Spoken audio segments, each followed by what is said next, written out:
Pemirsa, Partai Golkar tengah ancang-ancang bergabung dengan Koalisi Kebangkitan Indonesia Raya yang beranggotakan Gerindra dan PKB. Namun jika jadi bergabung, Golkar tetap menginginkan agar Ketua Umumnya Erlangga Hartarto menjadi cawapres pendamping Prabowo Subianto. Namun permasalahannya, PKB yang sejak awal bersama Gerindra tetap bersikeras agar Muhaimin Iskandar atau Gus Imin yang menjadi cawapres Prabowo. Lantas siapa yang paling kuat antara Erlangga dan Gus Imin untuk menjadi cawapres pendamping Prabowo?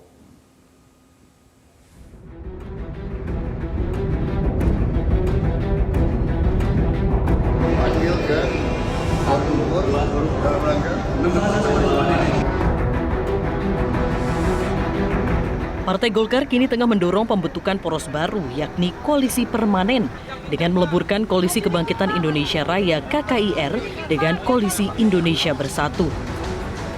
Golkar bahkan menyatakan KIB siap mengalah soal jatah kursi capres dan rela jadi cawapres dalam peleburan koalisi itu.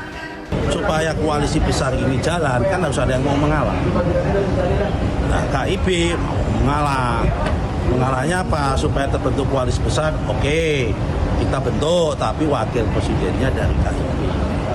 Golkar adalah partai terbesar di dalam KIB, maka bagi kami menjadi wajar dan elok kalau seandainya wakil presidennya itu dari Golkar, yaitu Pak Erlangga.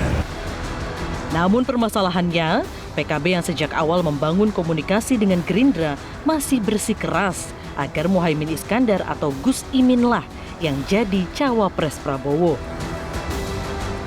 PKB mempersilahkan jika Golkar ingin merapat ke KKIR.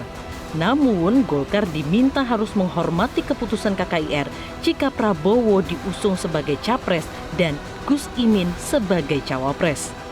Di level kami dengan Gerindra kita belum bisa terima proposal ini. Kami yang kira-kira sudah jadi tuan rumah dan akan menerima teman-teman sebagai tamu istimewa. Gus Imin dan Pak Prabowo sudah dalam satu rumah, sudah berkeluarga, kira begitu. Lalu, siapa yang lebih kuat? Erlangga atau Gus Imin untuk menjadi cawapres Prabowo?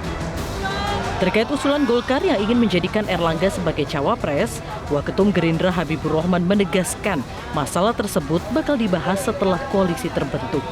Yang pasti, agenda terdekat 4 ketua umum partai yakni Gerindra, PKB, Golkar, dan PAN akan menggelar pertemuan membicarakan soal peleburan itu.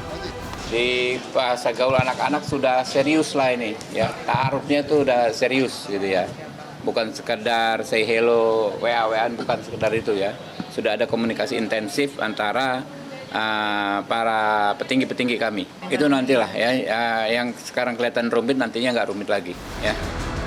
Golkar menyebut jika tawaran tersebut tak berhasil, Golkar sudah menyiapkan strategi lain dengan membentuk koalisi bersama PAN.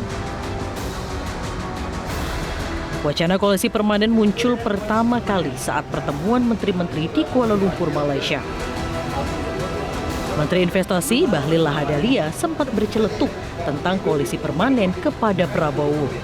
Prabowo menanggapi dengan menyebut masih memegang prinsip tentara. Tim Liputan Metro TV. Jadi Prabowo dipanggil ke